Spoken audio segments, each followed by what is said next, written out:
세계 항암 음식 제1번이잖아요. 1번이 마늘로 되어 있어요. 먹는 방법에 따라서 이 성분들이, 좋은 성분들이 우리 몸 안에서 들어올 수가 있고 없고가 결정이 돼요.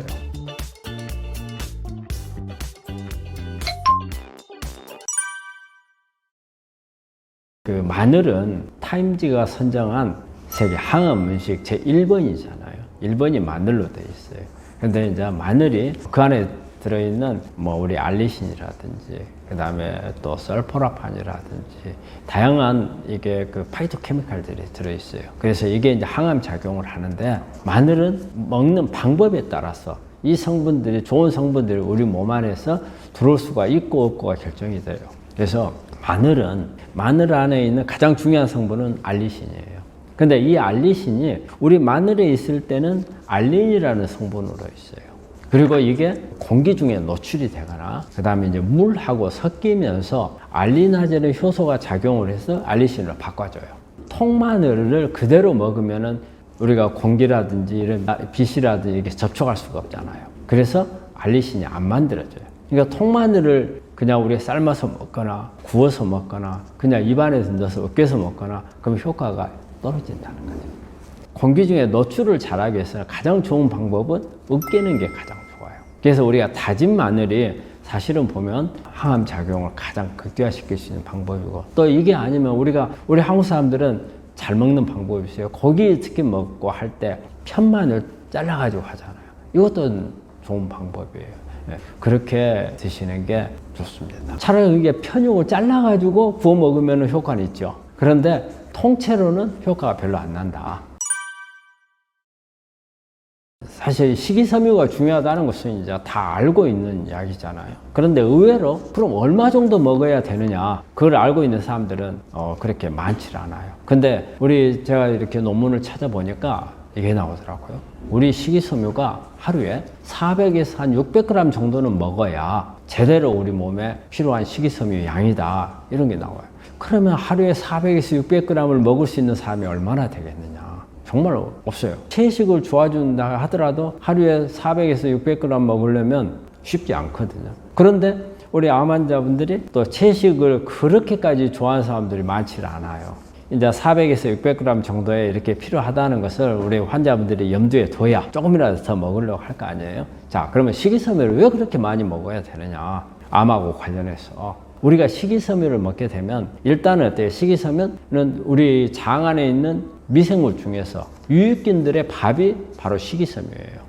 유해균들은 식이섬유를 잘 안 먹어요. 그러니까 식이섬유를 많이 먹을수록 우리 몸 안에 좋은 균들이 자라나서, 좋은 균들이 많으면 장 점막이 깨끗해져요. 그리고 면역이 좋아져요. 그런 효과를 볼 수가 있는 거고, 또 식이섬유는 우리 대장에, 특히 우리가 S결장 정도에 가면은 여기서 우리가 뷰틸레이트라는 식이섬유를 위해서 단세지방산을 만들어줘요. 그럼 이 뷰틸레이트는 우리가 정상세포에서는 에너지를 써요. 그런데 암세포에서는 H닭이라는 이게 우리 암을 갖다가 악성으로 몰고 가는 그런 유전자가 있어요. 유전자 단백질이 있는데 이걸 제거해주는 역할을 하는 게 또 이 뷰틸레이트가 하는 역할이 있고요. 그 다음에 식이섬유도 칼로리가 있어요. 우리가 야채만 먹으면, 식이섬유만 먹으면 칼로리가 없으니까 내 영양가가 부족하지 않느냐. 근데 영양가는 적어요. 하지만 한 1칼로리 정도의 영양가를 가지고 있거든요. 그리고 이제 또 식이섬유가 하는 역할이 우리 몸 안에 우리가 변비가 생기지 않도록 도와주는 역할을 하잖아요. 그러면 변비가 빨리빨리 내보내게 우리 몸 안에서는 여러 가지 발암물질들이 만들어질 수가 있어요. 우리가 담즙이라든지 그 다음에 나쁜 미생물들이 만들어내는 베타 글루쿠로니다제라는 이런 성분들이 만들어지거든요. 이런 부분들을 바깥으로 빨리빨리 밀어내버리는 그런 해서 발암물질을 제거해주는 효과가 있겠고요. 또 하나는 식이섬유가 우리 몸 안에서 대사가 돼가지고 우리 몸의 기분을 좋게 해주는 이렇게 호르몬들을 만들어줘요. 호르몬. 그래서 호르몬을 생산을 해서 우리 뇌에다가 공급을 해주거든요. 여기에 세로토닌이라든지 가바라든지 이런 부분들을 만들어 주거든요. 그래서 이런 식이섬유는 아주 이렇게 장점들을 많이 가지고 있고, 암 치료하는 데서 암을 억제해주는 효과도 있고, 암을 가지고 있는 사람의 어떤 기분도 업을 시켜줄 수 있는 그런 부분들이기 때문에 식이섬유는 아주 중요한 거고, 식이섬유 섭취를 어떻게 해서 이제 늘려야 되고, 그래서 내가 얼마를 도대체 먹어야 되느냐 하면은 400에서 600g이니까 많이 먹을수록 좋다, 이렇게 말할 수 있습니다.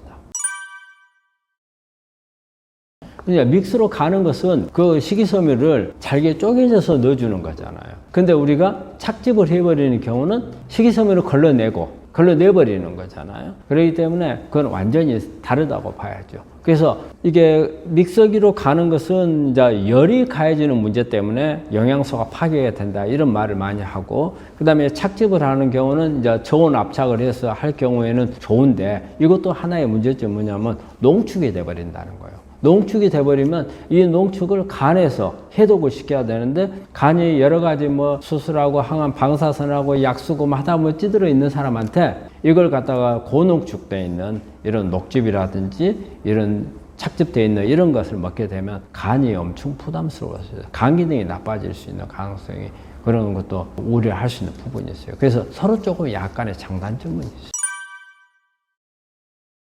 암 걸리기 전에 우리 환자들이 잘 먹는 것 중에 하나가 뭐 튀김이라든지 이런 걸 많이 쓰잖아요.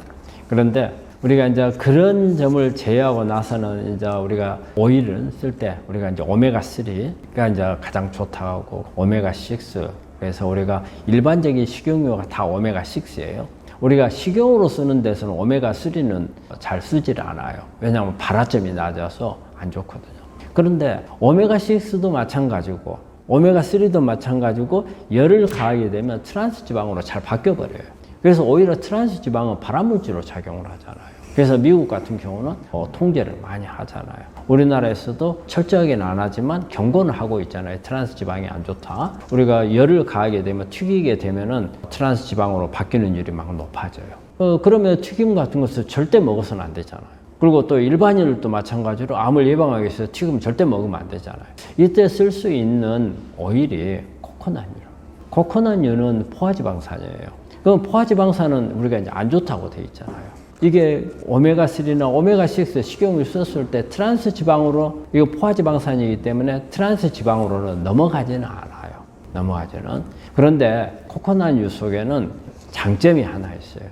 이 자체가 오일이면서 항암 작용을 가지고 있어요. 그리고 또 코코넛유 장점 중에 하나가 오일로서 우리 몸에 들어오지만 바로 대사에 들어가 버려요. 그래서 이 지방산이 우리 바로 대사가 돼버리는 그런 장점이에요. 그래서 코코넛유를 쓰는 게 좋다고 하거든요. 그런데 코코넛유 속에 보면은 항암 작용을 가지고 있는 이런 성분이 있는데, 특히 코코넛유 속에 P53, 우리 몸에 암세포를 죽이는 유전자거든요. 이걸 활성화시켜 주거나, 또 C-포스라는 유전자, 그 다음에 P21이라는 유전자, 이런 부분들을, 암세포를 죽이는 이런 유전자들을 활성화시켜주는 그런 효과를 이 코코넛유가 가지고 있어요. 그 외에도 여러 가지 성분들이 같이 가지고 있고, 또 우리 당뇨 환자들이 보면은 우리 당뇨가 없는 분들에 비해서는 한 30% 정도의 암 발생률이 높거든요.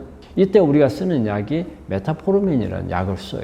그리고 이 메타포르민은 우리가 이제 암도 억제하는 힘이 있거든요. 이걸 또 강화를 시켜주는 이런 효과가 있기 때문에 당뇨가 있으면서 암이 있는 분들한테는 코코넛유가 훨씬 더 좋다고 볼 수 있지요. 그래서 이런 부분 때문에 저는 우리 코코넛유를 내가 정말 튀김을 해서 꼭 먹고 싶다 한다면 사용하는 식용유로는 코코넛유를 권합니다.